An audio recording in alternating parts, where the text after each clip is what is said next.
Well, today is delivery day for the new Model Y Juniper. I'm excited, but before we go in and get it, I'm gonna go ahead and walk you back through the whole order process and let you see screenshots and screen recordings of my phone and how the whole process went from ordering to delivering. So here's the whole process walked out on a screen recording of my phone. So I just went in, jumped on, picked the basics that I want, and that led me to the registration, which is what you just saw there. So once you register, once you purchase a Tesla or agree to purchase it, you're going to get a little screen that looks like this. They make you download the app. So here it's just helping me apply for different local incentives. So like I live in the state of Colorado. So I'm applying for local state incentives in addition to the EV credit, the federal EV credit, that's $7,500. So Tesla just walks you through doing all that. It's just a little series of things you have to fill out. After, of course, you had to take a picture of the driver's license. You saw that front and back. Again, just applying for all these incentives individually, and then it's a matter of just filling out your personal information. I think you understand if I had to blur out some of this, but that's what we're doing now. So you'll see here that there's 9 different steps of this entire process that we're just now in like step 2. Registration being 1, the second's the incentives. The third we're going to get to is what we're going to do now is the actual filling out the personal information to apply for Tesla credit. It's just what you would expect. I first just said, okay, yes, I want this to be a loan application. And again, this is a guesstimate. You're not guaranteed any of this, but I'm choosing, let's say 60 months. I'm filling in my credit as I'd say I have excellent credit. You'll fill in all the usual details. It's going to ask you your name, of course, where you work, how much you make. I filled in my address a couple times. Again, anything you would expect to fill out in a normal financing application, you just do it all here online. Then once I submitted it, it returns me back to this 4th step, which just tells me I have a credit decision pending. And all the other options, of course, aren't there yet.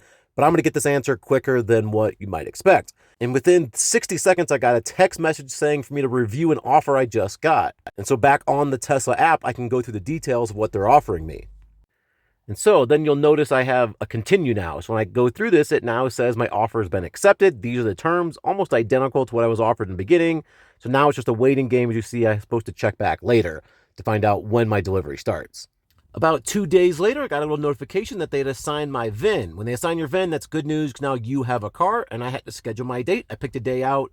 I think it was a week in the future, and they gave me some time, so I selected something that worked. Now, the only thing I needed was the insurance, so I called up and got a insurance card, which they gave me a temporary one, which you just have to load into the app. Now, I chose to use my own company that I've been using forever, Allstate, and it was that simple. And now I was ready for delivery date. You ready to get a new Tesla? And the last thing I didn't show on there was just making my final down payment, which is that $4,000 that I had up front anyway. So as you go into the shop, this particular Tesla dealership in Aurora, Colorado, people were super friendly. You walked right in, they're expecting you. They give you this little red folder full of just some basic papers you have to sign.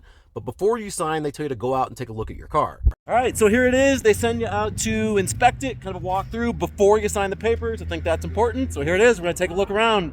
The first look. During this walkthrough, you are going to want to point out anything that you think needs to be fixed. You shouldn't take delivery if you're not totally happy, or at least get something in writing they're going to fix if there is a small problem. Now, if you're like me, you'll be pretty excited to get your new Tesla, but you do need to take some time and actually look through just looking for any imperfections. So from my previous Tesla, I knew there were certain things I wanted to look at. So I had a Model Y back in 2021, and a couple of my panels didn't quite line up right. So I knew that's something I wanted to check out. So I made sure, hey, all the doors need to open and shut, which is important, but all these gaps and these panel lines, I wanted to make sure these all looked right because these are something they can fix. Now, that being said, I was pretty excited, so the chances of me declining this delivery were pretty small, but nonetheless, these little gaps are something you should look at, and you should decline it if you don't think something is right. But all had all the little launch detailing and badging. The only flaw I saw was this right here. This is on the passenger side. This little piece of rubber was pulling away. Compared to the driver's side, this wasn't normal, and they agreed in writing to fix this on a future visit. All right, so now everything looks good. Going back inside to sign some papers. Now, every Tesla store is a little bit different, but this one had a nice little waiting room. You could hang out, you could grab a drink. And it was just a matter of now I had to sign those papers, which I did. Even my kid enjoyed a drink while we waited. And I made my way back up to the counter with all the papers signed. Now, this being the 4th different Tesla I owned, I declined a tutorial, but he would have offered it and was happy to do it. I had just been through the drill, felt like I knew what I was doing. He just double-checked, made sure all the papers were good, gave me my copy of the registration, and that was about it. He then had me pull out my phone and refresh my app. He then went through the steps of just making sure I was all set up, and once you hit a little button, the little confetti comes down, you're an official Tesla owner. Then it's just a matter of setting up your phone key. He kind of sends you a prompt. that I was able to kind of search through and set it up. And this really took place in a matter of 20 to 30 seconds. And then we were really set up and I had full access to the vehicle from my phone. So simple, and I was off and driving in no time. I was cruising down the road with my full self-driving by 5:36, which was less than 30 minutes after I walked into the doors of the dealership, and I did manage to get my first full self-driving strike on the way home. So about as quick and painless as you could ever imagine. Tesla has really mastered and streamlined the purchasing process. And I've purchased several online vehicles, including my Lucid and my Rivian. Both were very simple processes, but nothing compared to how simple it was to pick up the Juniper. Unbelievable experience. If you are an EV enthusiast like myself, I would love for you to subscribe to the channel and give this video a thumbs up and see what other videos I have coming your way in future days. There's been all kinds of filming. You're gonna love the Juniper in addition to the Cybertruck, Rivian, and Lucid videos I have coming your way. Thanks for watching. See you in the next one.